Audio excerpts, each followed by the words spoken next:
أعوذ بالله من الشيطان الرجيم بسم الله الرحمن الرحيم الحمد لله الذي هدانا لهذا وما كنا لنهتدي لولا أن هدانا الله لقد جاءت رسل ربنا بالحق والصلاة والسلام على رسول الثقلين محمود رب المشرقين والمغربين جد الحسن والحسين أبي القاسم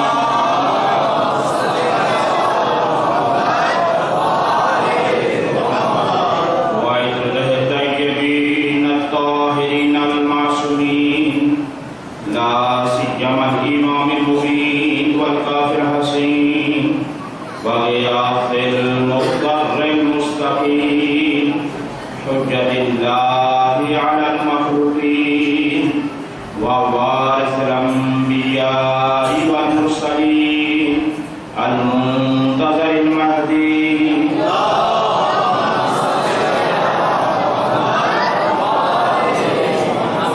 عجل الله تعالى له الفرج ولعنة الله على أعدائهم ومخالفيهم ومنكري فضائلهم ومناقبهم أجمعين أما بعد فقد قال الله سبحانه وتعالى في كتابه المجيد إنما وليكم الله ورسوله والذين آمنوا الذين يقيمون الصلاة ويؤتون الزكاة وهم راكعون صلوات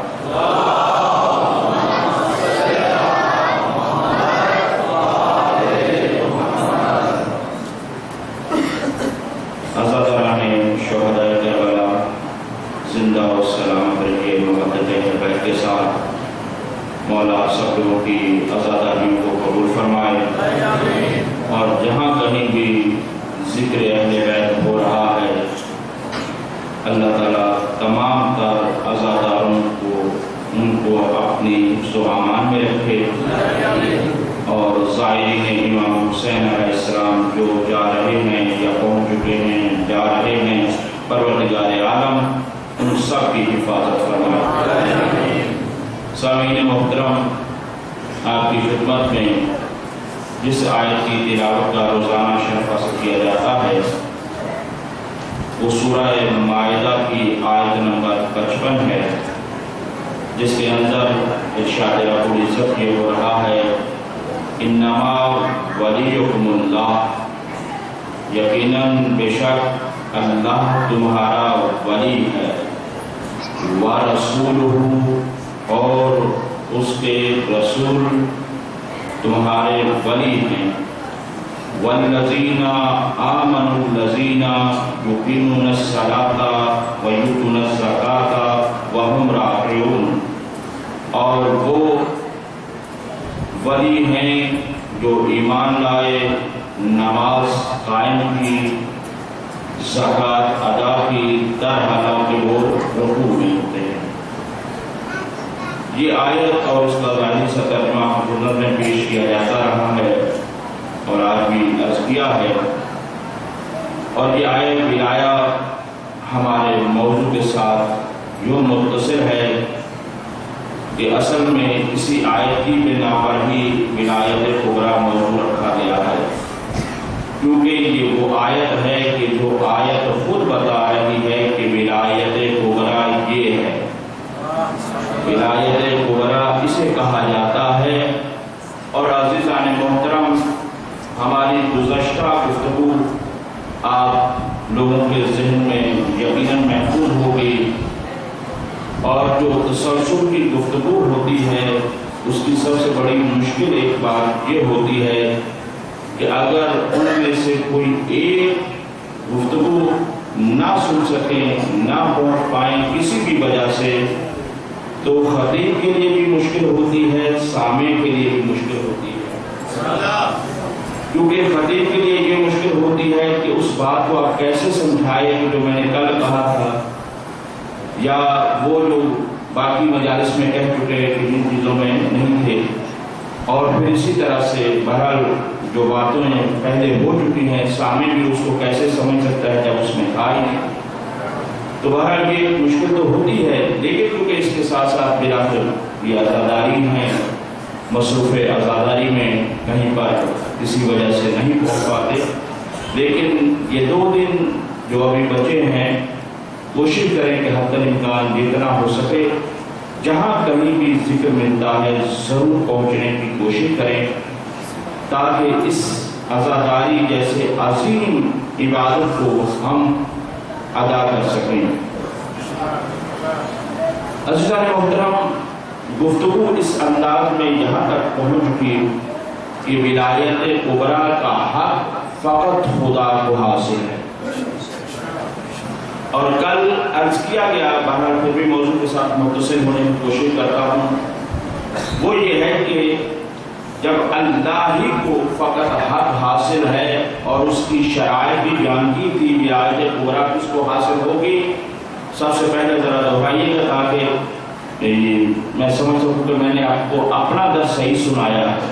اس وجہ سے وہ یہ ہے کہ سب سے پہلی شرط کیا تھی؟ ولی مطلق کون ہو سکتا ہے؟ خالق ہوگا۔ پہلے دوسرا میں دہراتا ہوں، دوسری شرط کیا تھی؟ جو مالک ہوگا۔ یقیناً انشاءاللہ تعالیٰ یا سب کوئی ہے، بس تھوڑا سا شرماتے ہیں بولنے سے کہ ساتھ والا کیا کہے گا، کیونکہ بعض دفعہ یہ بھی مشکل ہوتی ہے۔ تو بہرحال پہلی شرط کیا تھی؟ خالق ہونا، یعنی قادر کو۔ دوسری شرط کیا تھی؟ مالک ہونا۔ تیسری شرط یہ تھی کہ وہ عالم ہو، کیونکہ عالم ہوگا تو اس کی ضرورت کو پورا کر سکے گا ولایت کے ذریعے سے، لیکن اگر وہ عالم نہیں ہوگا تو وہ ولایت کا حق بھی نہیں رکھتا اور کر بھی نہیں سکتا۔ چوتھی شرط کیا تھی؟ قدرت۔ احسن، قدرت وہ یہ ہے کہ اگر خالق بھی ہو، مالک بھی ہو، عالم بھی ہو، لیکن اگر قدرت نہیں رکھتا تو ولایت بھی نہیں رکھتا، کیونکہ ایک عاجز ذات کبھی بھی سلطنت پر حکومت کرنے کا حق نہیں رکھتی جب تک اس کے پاس قدرت نہ ہو۔ یہ 4 شرطیں تھیں اور ان 4 شرطوں کو سمیٹ کر ایک لفظ میں بیان کیا تھا۔ ایک لفظ کے اندر پوری کی پوری شرطیں سمیٹ کر بیان کی تھی۔ وہ لفظ کیا تھا؟ بولیے گا کس کو یاد ہے؟ صمد۔ صمد اللہ کی ایک ایسی صفت ہے کہ جس کے اندر اللہ کے تمام کمالات محفوظ ہیں۔ جتنے بھی کمالات تصور کیے جا سکتے ہیں وہ سب کے سب اللہ کی اس صفت صمدیت کے اندر ہے، کیونکہ صمد کا معنی کیا تھا وہ شے جو اندر سے پر ہو، اندر سے کوئی خلا نہ ہو، اس شے کو کہا جاتا ہے صمد۔ اب اللہ کی ذات کیوں کر صمد ہے؟ اس وجہ سے کیونکہ وہ کمالات سے پر ہے، کسی طرح کا اس ذات کے اندر نقص نہیں ہے، لہذا یہ ہے اللہ کی ذات جو ولایت کبریٰ رکھتی ہے، اور یہ ہے وہ ذات جو ولایت مطلقہ رکھتی ہے۔ مطلقہ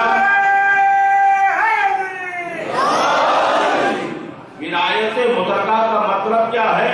یعنی بغیر کسی شرط کے، کوئی شرط نہیں ہے مگر نہیں ہے، یہاں پر ولایت مطلقہ ہے بغیر کسی شرط کے۔ تو اب اللہ کی ذات ہے ولایت کبریٰ رکھنے والی، لیکن اللہ کے مقابلے میں جو بھی ولایت آئے گی، قرآن کی آیات کی روح سے پہلے میں نے بھی عرض کی تھی، اس کے مقابلے میں اللہ کی ذات کے مقابلے میں جو بھی ولایت آئے گی وہ ولایت طاغوت کہلائے گی۔ جو بھی اللہ کے راستے سے ہٹائے، اللہ کے مقابلے میں آ جائے، وہ ولایت طاغوت ہے۔ اور اسی طرح سے آیت الکرسی کے اندر یہ بھی عرض کیا گیا، صلوات پڑھ محمد والی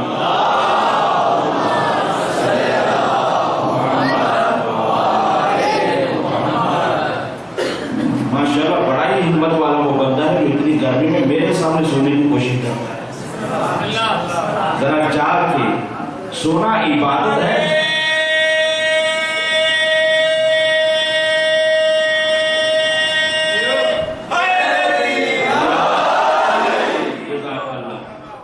سونا عبادت ہے، لیکن وہ علی کے لیے سونا عبادت تھا. ہمارا جاگنا عبادت ہے، وہ علی تھا جو سوئے بھی تو اللہ کی رضا قریب تھا.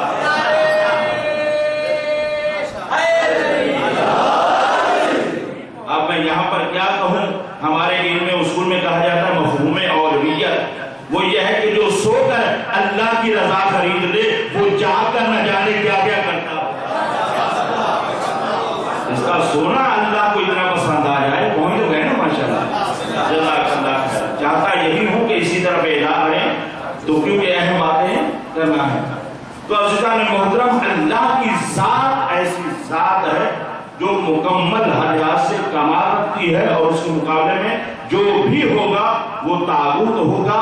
قرآن کے اندر آیت الکرسی میں یہی ہوا ہے ارشاد، اللہ لا الہ الا هو الحی القیوم میں جب گفتگو کرتے ہوئے یہاں تک پہنچے ہیں کہ اللہ ولی الذین آمنوا یخرج من الظلمات الی النور، کہ اللہ وہ ہے کہ جو ظلمات سے نکال کر ولی ہے، اور وہ ہے کہ جو ظلمات سے نکال کر نور میں لاتا ہے. اللہ ولی. اب دیکھیں میں آپ کا امتحان لینے لگا ہوں کتنا، اور بہت بڑا جواب بھی دینے لگا. اللہ ولی الذین آمنوا یخرج من الظلمات الی النور. اللہ ولی ہے، اور وہ ہے کہ جو ظلمات سے نکال کر نور میں لاتا ہے. ایک تو یہ بات طے ہو گئی کہ جو ولی ہے وہ ظلمات سے نکال کر نور میں لاتا ہے. تو ولی کی ایک نشانی یہ ہے کہ جو ظلمات سے نکال کر نور میں لائے، جو ظلمات سے نکال کر نور میں لائے، کیا وہ خود نور نہیں ہوگا؟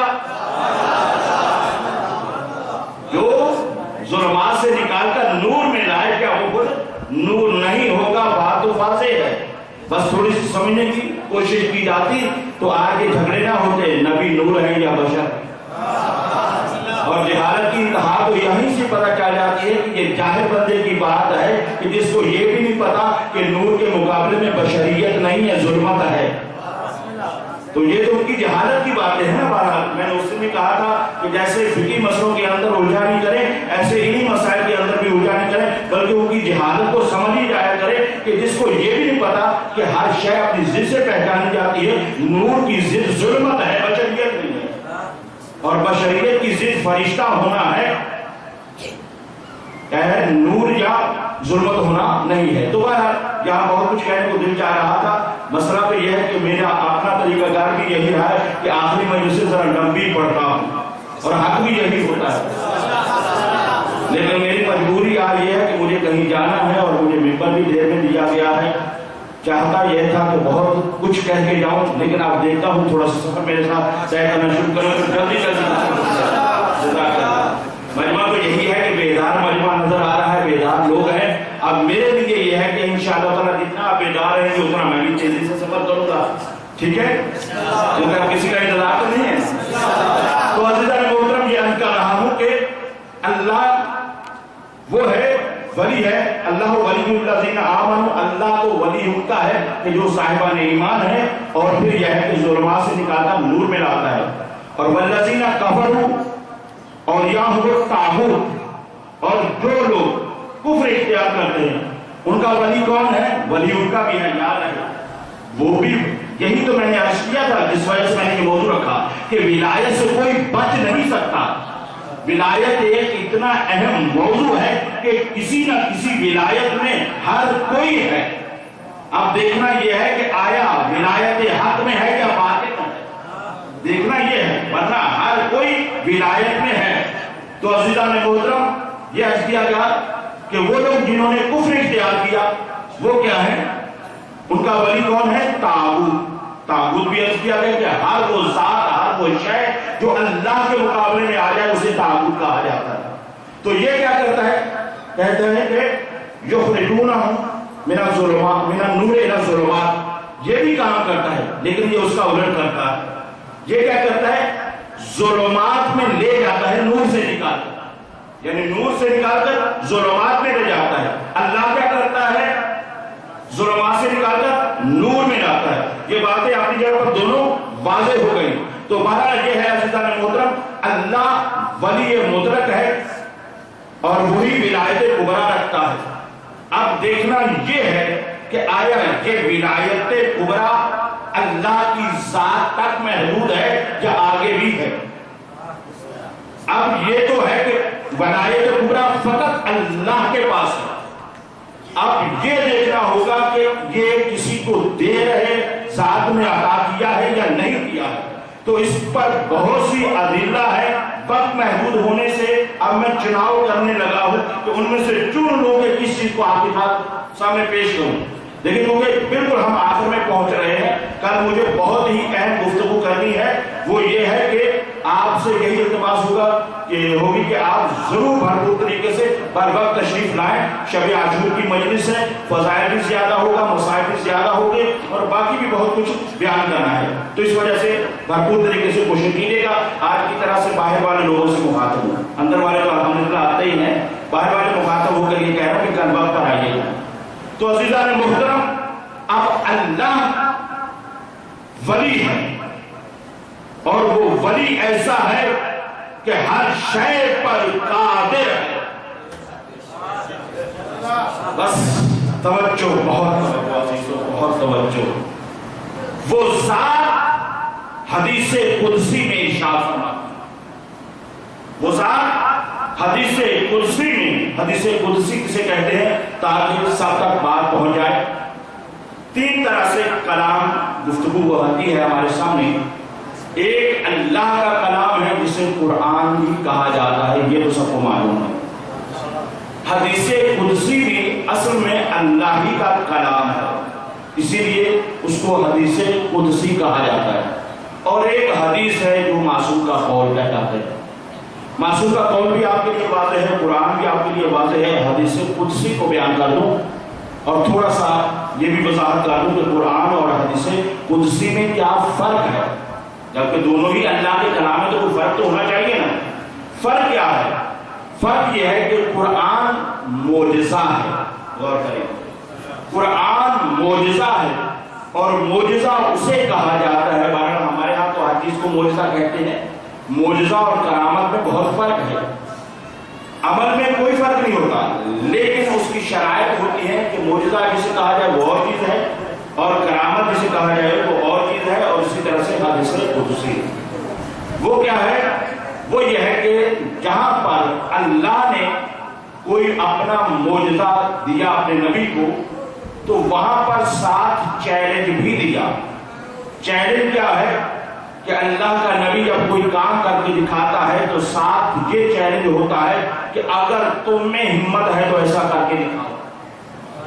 قرآن بھی معجزہ ہے جس کو علم کلام کے اندر کہا جاتا ہے تحدی.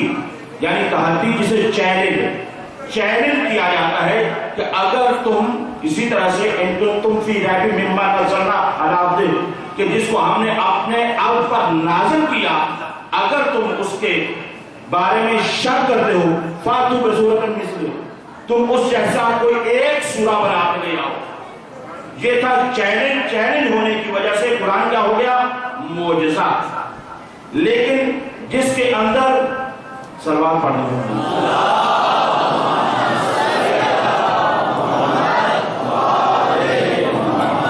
اور جس کے اندر تحدی یعنی چیلنج نہ ہو وہ بھی اللہ ہی کا کلام ہے، لیکن یہ ہے کہ اس کے اندر چیلنج نہیں ہے.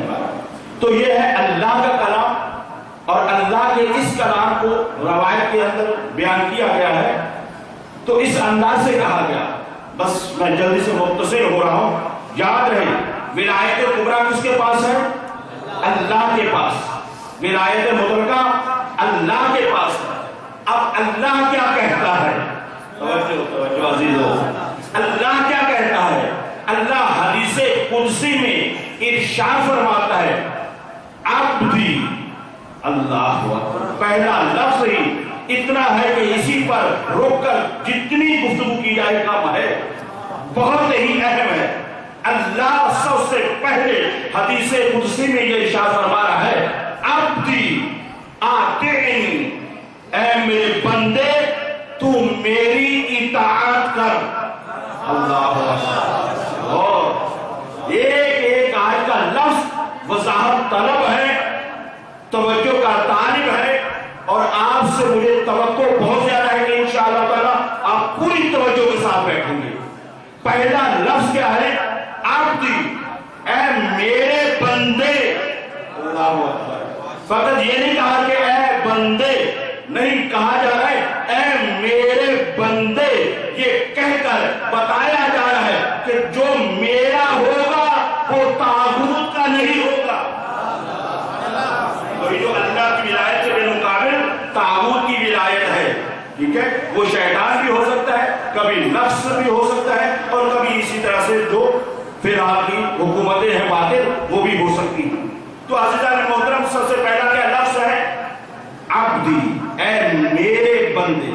اور اس عبدیت کی فضیلت کو جانتے ہیں آپ؟ اس عبدیت کی فضیلت کیا ہے؟ ایک فضیلت میں نے آپ کی خدمت میں اس دن پیش کی تھی، کیا تھی؟ سبحان الذی اسریٰ بعبدہ، پاک ہے وہ ذات جو لے گئی اپنے بندے کو۔ یہ نہیں کہا کہ اپنے رسول کو، اپنے نبی کو، اپنے معصوم کو۔ اللہ کی نظر میں سب سے بڑی فضیلت، اللہ کی نظر میں سب سے بڑی فضیلت عبد ہونا ہے، اسی وجہ سے عبد کو لے گئی۔ اور پھر آپ نماز پڑھتے ہیں، کیا کہتے ہیں؟ سب سے پہلے کیا ہے؟ اشہد ان لا الہ الا اللہ وحدہ لا شریک واشہد ان محمدا عبدہ ورسولہ۔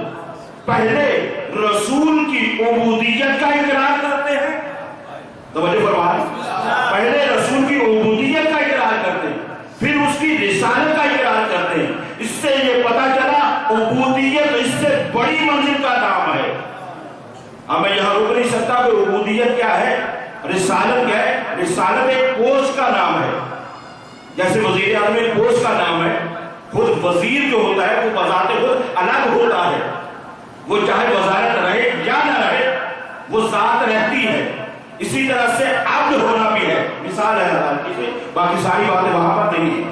تو یہ ہے کہ سب سے پہلی بات ہے کہ اللہ اپنی طرف نسبت دے رہا ہے۔ پہلا لفظ اتنا اہم ہے کہ ایک مجلس مجھے چاہیے تھی جس کو میں نے آپ کی خدمت میں صرف اس میں جلدی میں ہدیہ کر دیا۔ عبدی، میرا بندہ بندہ جو میرا ہوگا، آتینی، میری اطاعت کر، میرا بندہ میری اطاعت کر، ہوگا کیا؟ غور کریں، توجہ۔ اجعلک مثلی، اے میرے بندے تو میری اطاعت کر، اجعلک مثلی، میں تجھے اپنی مثل بنا دوں گا۔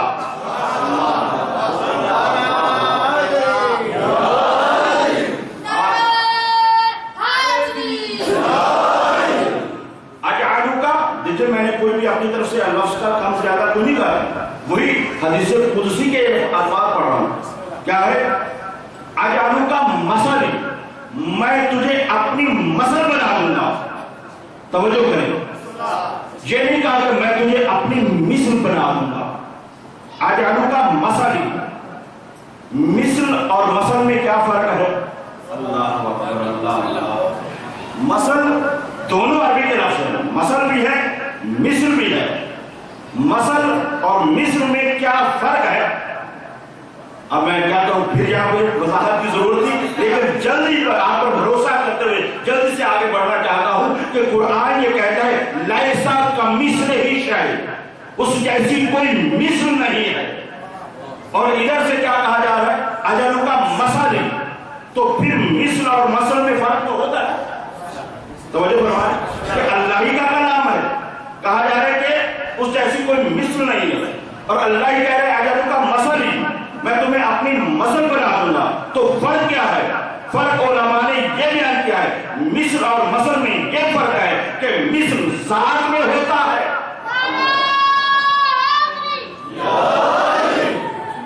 امام زمانہ بلندر سلوان،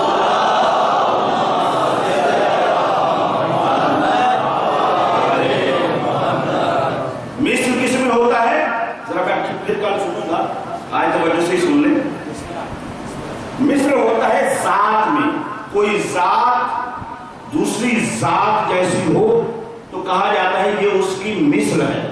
جیسے دو جڑواں بھائی ہوں تو دونوں ایک جیسے ہوں, ایک ہی دن میں پیدا ہوئے, ایک ہی شکل و صورت ہے, ایک ہی ماں باپ ہے, سب چیزیں ایک جیسی ہیں, تو یہ کہیں ذات میں ایک دوسرے کے مثل ہیں, ایک ہی جیسے ہیں.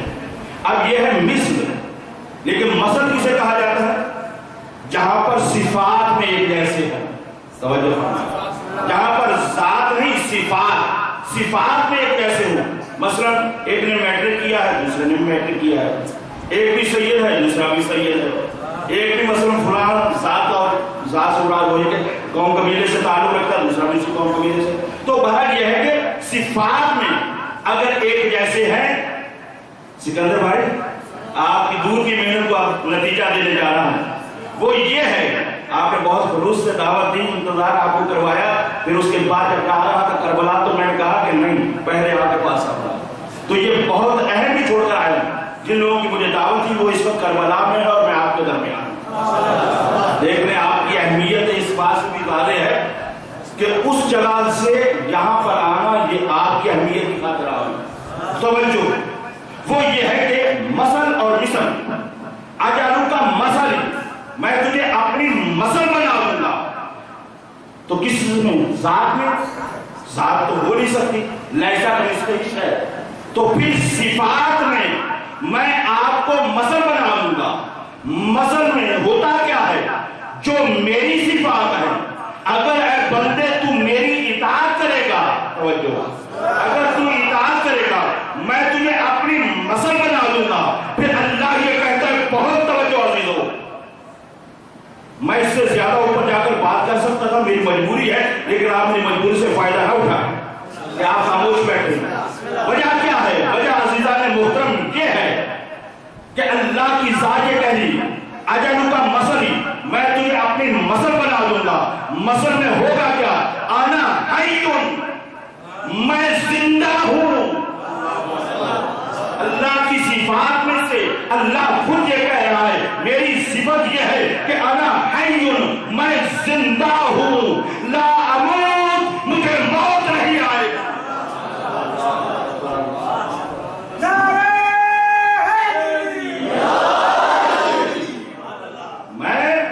کہ اسی کی وضاحت ہو رہی ہے عزیزو. مثل بنا دوں گا. مثل میں کیسے بناؤں گا؟ انا حی لا اموت, میں ایک ایسا زندہ ہوں کہ جس کو موت نہیں آئے گی. وانا اجعلک حیا, اللہ اکبر, میں تجھے حی بنا دوں گا کیونکہ میں خود زندہ ہوں, مجھے موت نہیں آئے گی. اجعلک حیا, میں تجھے حیات دے دوں گا. لا تموت, تمہیں پھر کبھی موت نہیں آئے گی. تو عبودیت کی منزلیں طے کرتے ہوئے دیکھ لیں, اللہ یہ کہہ رہا ہے, انا حی, میں زندہ ہوں, لا اموت, مجھے موت نہیں آئے گی. اجعلک حیا, میں تجھے زندگی دوں گا. لا تموت, پھر تو کبھی مرے گا نہیں. اور پھر اسی طرح سے 12 حدیث قدسی لمبی ہے, بس تھوڑے سے جملے آپ کو بتا سکتا ہوں. ان میں سے ان کے بعد جملہ ہے, انا غنی, انا غنی. کل بھی آپ نے پیش کی تھی آیت, اور اس کے اندر اللہ کی ولایت چھپی ہوئی تھی. وہ یہ تھی کہ یا ایھا الناس انتم الفقراء الی اللہ, اے تمام کے تمام انسانوں, تم سب کے سب فقیر ہو. واللہ هو الغنی الحمید, اور اللہ کی ذات ہے جو غنی مطلق ہے. تو اسی صفت کو اللہ حدیث قدسی میں ارشاد فرما رہا ہے. اللہ کیا ہے؟ فرما رہا ہے, انا غنی, میں غنی ہوں. لا فقیر, میں فقیر نہیں ہوں. میں غنی ہوں, لا فقیر, فقر مجھ میں ذات میں پایا ہی نہیں جاتا. اس کی وجہ کیا ہے؟ میں سمد ہوں, میں سمدیت کی صفت کو رکھنے والا ہوں. سمد وہ ہوتا ہے جس کے اندر کوئی کمی نہ ہو. تو عزیزان محترم فرمایا, انا غنی لا فقیرا, میں ایسا غنی مطلق ہوں کہ جس کے اندر فقر نہیں پایا جاتا. تو اگر تم میری